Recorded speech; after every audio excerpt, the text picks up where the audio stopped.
اچھا جی، اگلا سوال یہ ہے کہ آپ کے ممدوح غامدی صاحب کا موقف ہے کہ کالجز اور یونیورسٹیز کے جو اسٹوڈنٹس ہیں وہ رمضان کے روزے مؤخر کر سکتے ہیں، آپ کی اس بارے میں کیا رائے ہے؟ میری تو وہی رائے ہے جو کتاب و سنت میں موجود ہے۔ میں اگر کسی کا ممدوح ہوں یعنی اس کی تعریف بیان کرتا ہوں، اس کا قطعاً یہ مقصد نہیں ہے کہ میں آپ کی طرح کا ممدوح ہوں۔ آپ تو جب علماء کے ممدوح بنتے ہیں نا، آپ سے مراد جو اس قسم کے سوالات مجھ سے کر رہے ہوتے ہیں، تو یہ آپ کے دماغ میں کیڑا ہوتا ہے کہ آپ اندھے بن کے کسی کے پیچھے چل پڑتے ہیں۔ میں اگر کسی بات کی تعریف کرتا ہوں تو اس کا یہ مطلب نہیں کہ اس کی گمراہیاں بھی میں اپنے کھاتے میں ڈلواؤں گا، یا وہ کوئی غلط بات کرتا ہے تو میں اس کو بھی انڈورس کروں گا۔ کتاب و سنت کے دلائل میں تو قطعاً اس کی کوئی گنجائش نہیں ہے۔ سورۃ البقرہ میں اللہ تعالیٰ نے واضح طور پہ فرمایا ہے کہ روزے مؤخر کرنے کی اجازت صرف مسافر کو ہے اور مریض کو ہے۔ یہ سورۃ البقرہ میں آ چکا ہے۔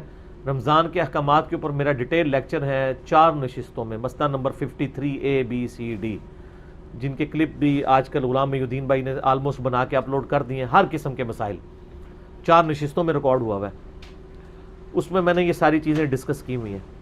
تو سورۃ البقرہ میں 2 لوگوں کو مؤخر یعنی ڈیلے کرنے کی اجازت دی ہے اللہ تعالیٰ نے کہ وہ بعد میں رکھ سکتے ہیں، ایک مریض اور دوسرا مسافر۔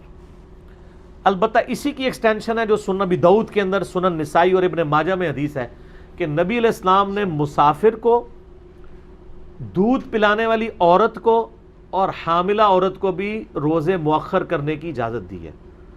تو وہ قرآن سے کوئی ٹکراتی نہیں ہے۔ قرآن میں جو مریض کا لفظ آیا نا، یہ جرنلائز ہے۔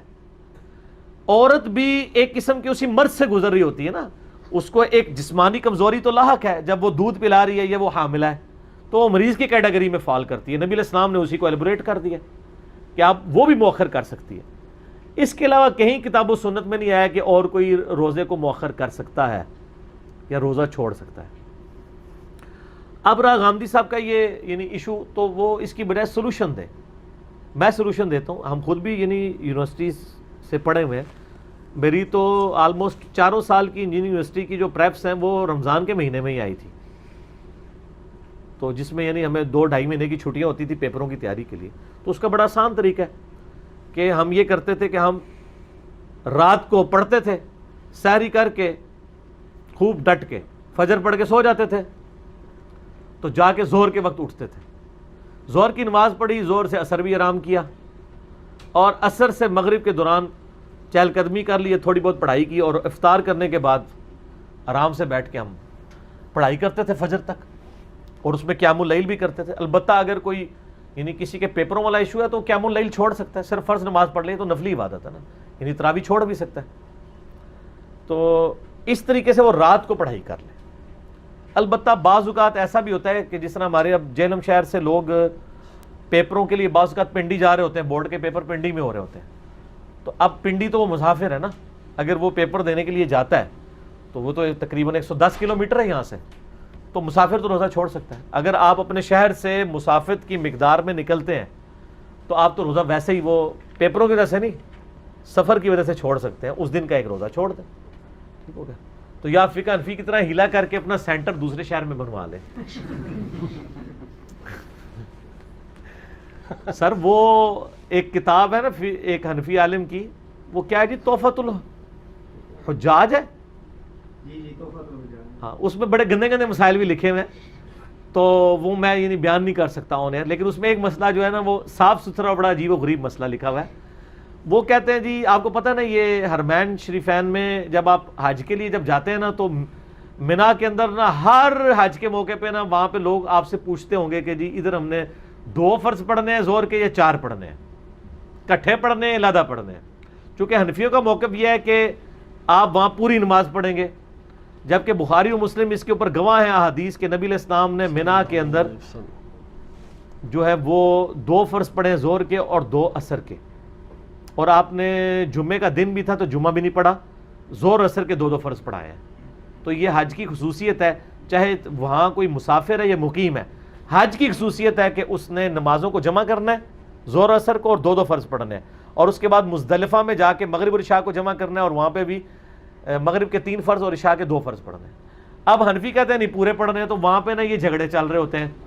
اب ہوتا ہی ہے کہ وہاں جو انہوں نے امام کھڑا کیا ہوا ہے، کوئی مسجد خیف تک پہنچنے میں کامیاب بھی ہو جائے مینا میں، اب امام جو ہے نا سعودیہ کا، وہ تو سنت کے مطابق 2 فرضی پڑھاتا ہے زور کے، حنفیوں نے پڑھنے ہوتے ہیں 4.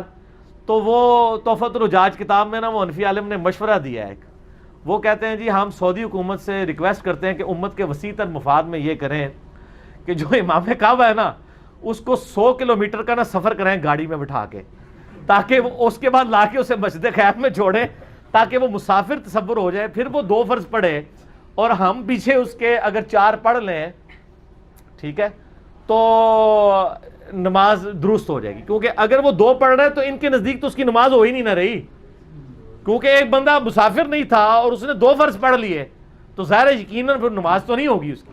وہ کہتے ہیں آپ اس کو موٹر گاڑی پہ بٹھا کے نا 100 کلومیٹر کا سفر کروائیں اور پھر لا کے ڈراپ کروائیں وہاں پہ، پھر وہ مسافر ہو جائے گا تو ہماری نماز بھی اس کے نزدیک درست ہے.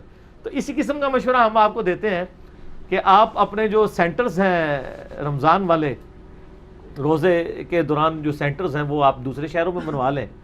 اور یعنی صحیح مسلم میں جو مسافر کے لیے مسافت آئی ہے نا وہ آلموسٹ 20 کلومیٹر ہے، 9 میل، اور 9 میل جو ہے نوٹیکل مائلز ہیں. یہ میل آپ کو پتہ ہے عربی کا لفظ ہے. کسی زمانے میں ہم نے بھی حکومت کی ہوئی ہے نا مسلمانوں نے، تو اس وقت ٹرمز وہاں سے یہاں ٹرانسفر ہوتی تھی. یہ جو میل کا لفظ جو ہے انگلش میں مائل کا لفظ ہے، بخاری مسلم میں میل کا لفظ موجود ہے. تو میل جو ہے وہ عربک میل جو ہے وہ آلموسٹ آپ سمجھ لیں 1.8 کلومیٹر بنتا ہے.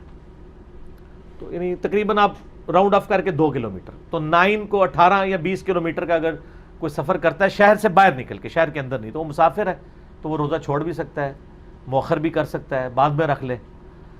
تو یہ والا معاملہ کرنا. باقی یہ جو لوگوں کو مشورے دیے جا رہے ہوتے ہیں نا کہ جی آپ رمضان میں روزے چھوڑ دیں، رمضان میں باقی سارے وہ کام کر رہے ہوتے ہیں، صرف روزے کے لیے ان کے لیے مصیبت کھڑی ہو جاتی ہے. تو رمضان میں اس طریقے سے روزے چھوڑنے کی اجازت نہیں ہے. رات کے وقت پڑھیں. ہم نے آپ کو لاہور کا راستہ بھی بتایا اور کرایہ بھی دے دیا. اور کیا کریے، تکا بھی ماریے، موٹر گاڑی میں بٹھا کے آپ کو لے جائیں. ہو سکتا ہے پھر آپ نے اگر یعنی دوسرے شہر کوئی آپ کا زیادہ نزدیک ہے تو آپ 100 کلومیٹر گاڑی میں ٹریول کر کے تو وہاں جا کے لینڈ کریں، ٹھیک ہے، یا وقتی طور پہ کہیں شفٹ ہو جائیں. تو یہ میں آپ کو ویسے ایک جوک کے طور پہ بتا رہا ہوں، ادروائز روزے تو رکھنے چاہیے.